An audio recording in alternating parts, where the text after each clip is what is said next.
surviving a recession in 2022 and coming out a winner. Is your company suddenly unable to bring on new workers? Have your investments stopped increasing in value as they had been just a few months ago? With rising debt levels, fluctuating markets, and dropping oil prices, roughly speaking, this unease in market indicators is nothing new. Even millennials are on their way to witnessing their third recession by the time they are in their 30s. A recession is expected in 2022, and it's said to be a nasty one. But since economic booms and busts go together, an economic recession is inevitably on the horizon. You could lose everything if you aren't always prepared for an economic catastrophe. Many people experience the unexpected loss of a job that seemed secure at the time. They risk having their retirement funds halved and even losing their home to bankruptcy if the bank decides to foreclose. All of these have the potential to negatively impact one's health and lead to relationship troubles. While we can't stop a recession from happening, we can take steps and strategies to lessen its impacts and strengthen our finances in the event one does. For individuals who are already financially secure, a recession can be a time of great opportunity. They may be given the chance to accumulate fortune beyond their wildest dreams. Moreover, having some money-saving tips under your belt could be a lifesaver that when the worst comes to worst, you'll know how to survive a recession. Thankfully, just like any other skill, learning how to financially prepare for an economic downturn is pretty easy, as long as you're willing to learn. Hi, I hope you enjoyed my previous video and are happy to be back. Welcome back. Or, if you're just joining us, we're Finance Bureau, your one-stop destination where we talk about anything related to cryptocurrency and personal finance. I'm glad you can make it. For this video, I will talk about how to recession-proof your finances and come out of it thriving. Taking precautionary measures to protect your finances can make a world of difference. So before the next financial downturn hits, make sure you take some of these steps. Let's get right into it, shall we? These days, it is hard to turn a corner without bumping into predictions of a 2022 recession. The word recession is everywhere, on the news, on the internet. But before we walk you through the step-by-step process, let's break down the concept of a recession for the layman. In technical terms, it can be 2 consecutive quarters of declining gross domestic product or GDP. The National Bureau of Economic Research, or NBER, describes a recession as a significant decline in economic activity spread across the economy, lasting more than a few months and normally visible in real GDP, real income, employment, industrial production, and wholesale retail sales. To provide a deeper dive into the concept of a recession, in layman's terms, a recession is when there are higher interest rates in debts, businesses lose a lot of money and cannot make a profit, high unemployment rate, housing prices drop, and people lose their homes. The stock market significantly plummets when investors panic, lose faith, and pull their money out of the market. So, in a nutshell, the entire economic system experiences a financial slump that may last anywhere from a few months to a few years. One thing you could do to recession-proof your finances is to save for an emergency fund. In its most basic sense, an emergency fund is the stockpile of money you set aside for the sole purpose of helping you get through your day-to-day living in the event of an emergency or financial turmoil. If you've got a lot of money stashed away in an FDIC-insured, high-interest savings account, not only will your money be safe from market fluctuations, but it will also be quite liquid, providing you access to funds in the event that you lose your job or have to accept a pay cut. An emergency fund provides a safety net to fall back on whenever your hours have been cut, you've lost your job, your business isn't earning much profit, or you made some really bad financial decisions. This allows you to ride out the financial crisis and emerge stronger than before. If you can, you should save 3 to 6 months worth of your income so that you can make ends meet in times of economic hardship without resorting to debt. If you have your savings, you won't have to borrow as much money to deal with emergencies or if you lose your work. When a recession occurs, banks tighten their lending standards drastically. When these situations occur, you should use your emergency fund to cover necessary expenses while maintaining your discretionary spending to a minimum so that you can put more money into your emergency fund as soon as possible and thereby restoring it. During a recession, you probably won't be able to put money aside for savings since you'll be preoccupied with other more pressing money matters. So it's best to start saving now before the next financial downturn slams on you. The next habit that you should consider practicing, and I always say this in my videos, is to live within your means and make do with what you've got. Sadly, many people fall into the trap of raising their living expenses at a faster rate than their income, which traps them in a constant state of financial strain. However, when you downsize and learn to live frugally, your savings will grow and you won't have to struggle adjusting your lifestyle when an actual recession hits.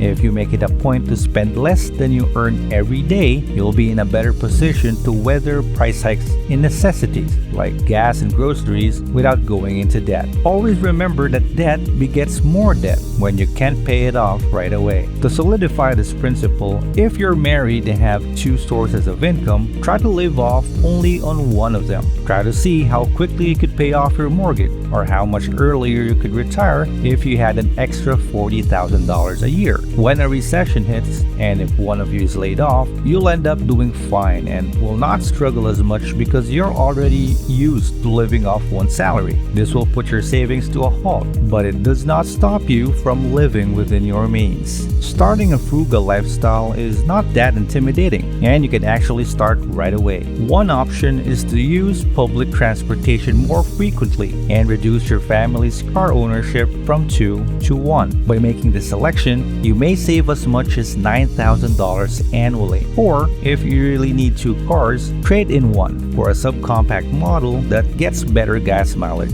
It's also possible to save costs by downsizing your home and minimizing your shopping habits.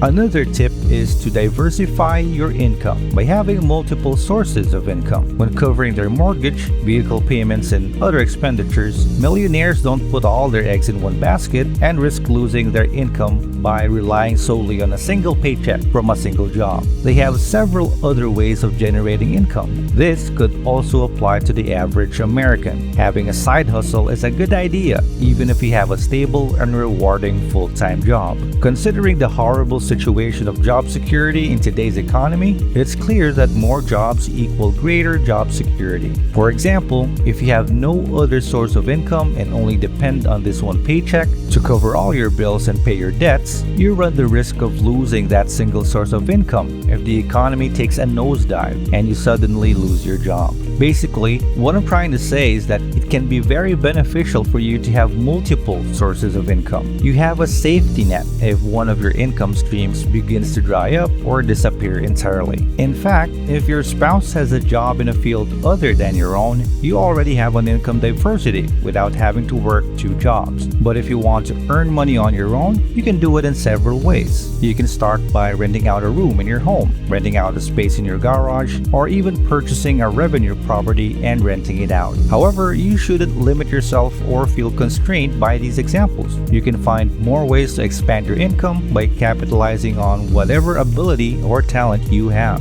Hey, are you enjoying so far? If you find this video useful, don't forget to hit that like and subscribe button to help support my channel.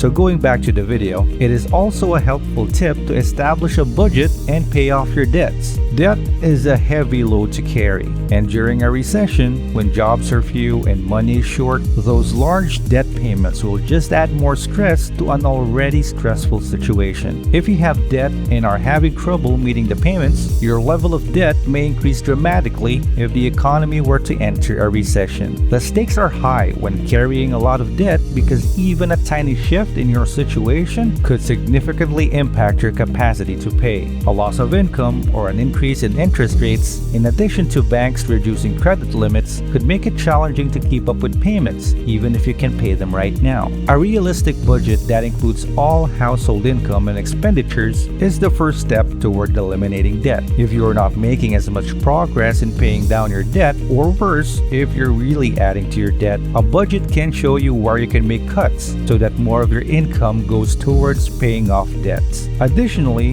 when lending standards are tight, only those with excellent credit histories stand a chance of being granted a mortgage, credit card, or other form of financing. Maintaining a high credit score calls for responsible financial habits, such as paying payments on time, keeping your oldest credit cards open, and minimizing your debt in proportion to your available credit. Moreover, rather than putting all of your extra cash into paying off the low-interest debts as soon as possible, it makes more sense to focus on paying off the high-interest debt first. Instead of paying off debt at an interest rate of 3%, consider investing the excess money you have and see if you can earn a return of 10%. Some people fail to account that your monthly needs will be incredibly low after you have very little or have no debts. If you don't have ongoing debts like a car loan, school loan, credit card, or mortgage, your monthly expenses will be much lower than they would be for someone in serious debt. Only then are you able to rest easier knowing that you've taken steps to protect yourself in the case of a recession. Since we are already talking about investments, another helpful tip is to diversify your investments as much as you diversify your income. My channel also has videos on investing in the stock market, so if you want to learn more about it, please feel free to check them out. So going back to the discussion, the psychological torture of riding out market declines will be eased if your money is spread out and not entirely at risk. If you lose some of it here and there, you should go through your investment profile and ensure that your money is invested in various industries and even different kinds of assets. This will ensure that your investments are less likely to be negatively impacted by a drop in the market and that your losses will not be as severe. One has a competitive edge if they own a property and have some savings. You have cash on hand and money invested in real estate. Specifically, make an effort to construct a portfolio consisting of investment pairings that are not highly correlated. This means that when the value of one investment goes up, the value of the other investment goes down and vice versa, like stocks and bonds. This also implies that you need to consider investing in asset classes and companies unrelated to your major career or source of income. An additional tip is that when you invest, think smart and think about the long term. And if the market plunges and your investments fall by 15%, then what? You can sit on it and incur no loss if you choose not to sell. As the market is cyclical, you will have several opportunities to sell at a high time in the future. You could end up being very pleased with yourself if you buy while the market is down. Having said that, as you get close to retirement age, you should make sure that you have enough money in liquid, low-risk investments to retire as scheduled and allow the stock portion of your portfolio a chance to recover. Keep in mind that you won't need all of your retirement savings at age 66. When you're 66, the market can be down, but by the time you're 70, it might be up. When things are bad in the market or economy, that's when you can make some serious money. Keep your greed in check when others are scared and your fear in check when others are greedy. As Warren Buffett once famously put it, investors in a good position to purchase assets at a discount typically reap large rewards when the assets recover to their previous highs. Investing 101 dictates that you should buy low and sell high, which is why purchasing the dip makes sense. Buying stocks when you see a sharp decrease in prices to hang on to them for a very long period is a simple approach similar to market timing, although it can be challenging. You should only do this if you have a large sum of money you're willing to lose in an investment. But for those with spare cash, a recession could be a great time to take advantage of this. So this is the end of the video. I hope you enjoyed watching it and that you picked up a lot of helpful information. But before you leave, I ask that you give this video a thumbs up and subscribe to my channel so that you can watch more of my videos in the future. One last thing, if you put these financial practices into action, you will not only benefit from them during a period of economic recession, but you will also benefit from them regardless of what is happening in the market. Taking cautionary steps today can make a huge difference tomorrow regarding your financial security. A downturn in the economy is nothing to fear if you know how to recession-proof yourself in your finances. You may relax knowing that you're equipped for everything that comes your way financially, even if you can't control the economic situation. I'll see you on the next one. Thank you so much for stopping by.